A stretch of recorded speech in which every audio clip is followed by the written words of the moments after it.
pemain berdarah anak Depok ini dari neneknya konon disebut-sebut akan masuk ke media Belanda kan sudah sementara melihat bahwa dia kemungkinan besar akan naturalisasi. Ya semoga kita berharap kalau Miliano datang dia masih 21 tahun. Assalamualaikum warahmatullahi wabarakatuh. Salam olahraga. Kembali lagi saya mereaksi channel YouTube Bung Ropan. Bung Ropan mengabarkan ke kita selain Morozisra, ternyata ada Miliano Jonathan akan segera dinaturalisasi. Ini adalah duit maut ya, yang akan disuguhkan nanti timnas U23 Indonesia pada kualifikasi Piala Asia Grup H, di mana Indonesia U23 akan satu grup dengan Korea Selatan. Sementara sisanya seperti Laos dan Makau mungkin tidak begitu diperhitungkan gitu ya, kata Bung Ropan. Jadi kita saksikan bersama aja ya, apa kata Bung Ropan. Assalamualaikum warahmatullahi wabarakatuh. Salam sejahtera. Salam sehat untuk kita semua. Bagaimana kabar teman-teman? Semoga baik-baik saja. Salam buat seluruh keluarga teman-teman. Dimanapun teman-teman berada, selamat beraktivitas. Ya, dan tetap semangat. Oke, kita bicara soal timnas U23 kita. Kita lupakan kegagalan di Piala AFF atau Asian Cup kemarin. Kalah dari Vietnam, sekarang kita tertuju fokus ke pertandingan berikutnya atau laga melawan Korea Selatan, ada Laos dan Makau, kualifikasi U23 Piala Asia. Kita sebagai tuan rumah berlangsung di Stadion Gelora Delta Sidoarjo di Jawa Timur. Target kita pasti harus juara grup, karena hanya dengan juara grup untuk membawa tim kita ini bisa masuk ke putaran final di Arab Saudi ya. Tapi ingat, tidak mudah. Korea Selatan lawan paling berat yang akan dihadapi oleh Marcelino dan kawan-kawan ya.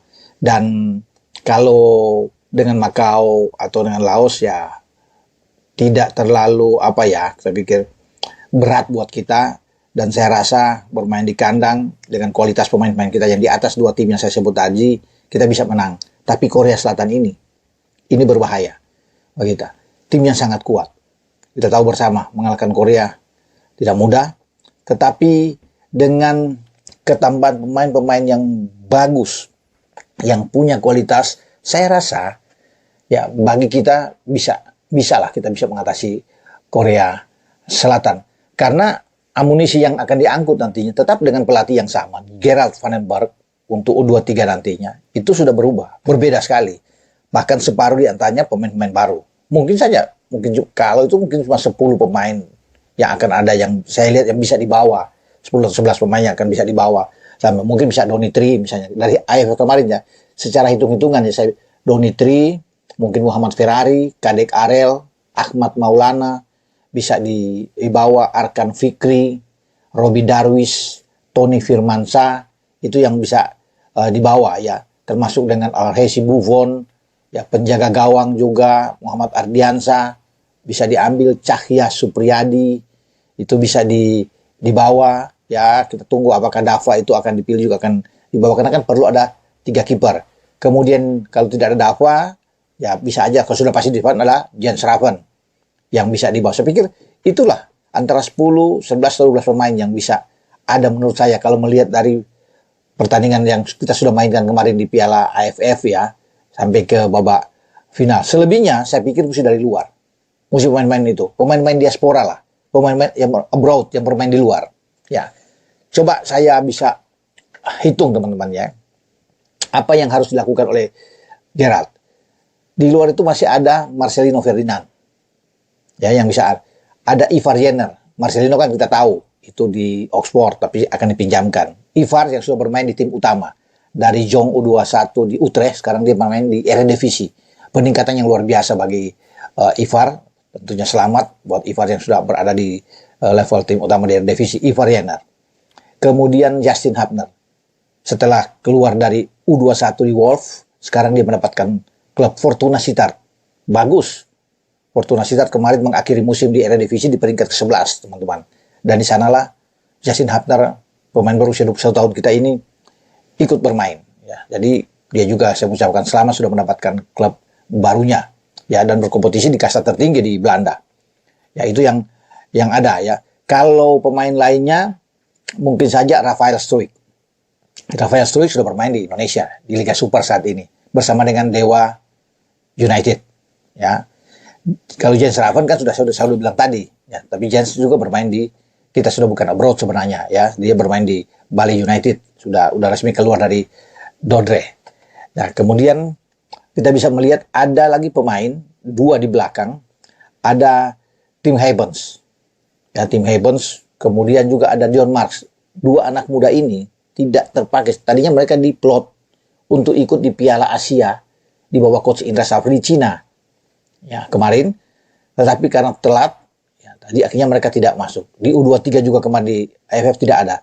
Ya, rupanya mereka akan disiapkan oleh Van den Berg untuk bertanding di kualifikasi U23 di Sidoarjo. Jadi kalau ada Tim Heybens dan Dion Marks, ini juga suatu hal yang sangat bagus untuk pemain-pemain kita, tambah kuat. Artinya di jantung pertahanan kita oke lah. Karena kita akan menghadapi tim kuat yang saya bilang tadi seperti Korea Selatan. Lalu yang dinantikan, yang ditunggu oleh kita semua adalah Mauro Silstra. Ya, Mauro Silstra sedang menjalani proses saat ini untuk naturalisasi dia menjadi warga negara Indonesia. Ketersediaan Mauro Silstra ini penting sekali. Bukan saja di U21, U23, teman-teman, tetapi juga dia menjadi pelapis Ole kan kita tahu lagi cedera saat ini. Jadi ke tim senior dia pasti akan diandalkan oleh Patrick Kluivert sebagai pelatih. Ya, ini pemain nomor 9 murni. Ya, bersama dia dari FC Volendam. Bermain juga di kasta tertinggi di Eredivisie. Dari U21, ya, mencetak 17 gol kemarin di U21, sekarang dia promosi. Bagus buat kita. Ya, ada pemain-pemain yang bermain di kasta tertinggi seperti Mauro Silstra juga. Dan kemarin dalam uji coba, ketika menang 17-0 dari Bemster, kalau nggak salah, uji coba, Mauro Silstra mencetak 6 gol. Luar biasa untuk satu pertandingan uji coba. Jadi saya pikir kalau untuk urusan goal getter atau pemain-pemain yang ada di depan, dia akan menjadi pilihan utama menurut saya. Walaupun kita punya Jens Raven, tapi dengan keberadaan dari Mauro Silstra ini pasti Gerard Van den Berg sebagai pelatih akan mendorong dia sebagai pemain nomor 9 yang ada di depan. Jadi kita beruntung teman-teman. Kita punya pemain-pemain yang bagus di depan. Selain ada Mauro Silstra, kita punya Rafael Struijk, punya Jens Raven. Tinggal dipilih ya oleh Van den Berg siapa yang akan dimainkan. Dan kalau nama-nama ini ada, saya yakin kita akan sangat kuat. Ya. Apalagi kalau ketambahan satu pemain yang masuk, yang sedang diperbincangkan saat ini, yaitu siapa? Emiliano Jonathans.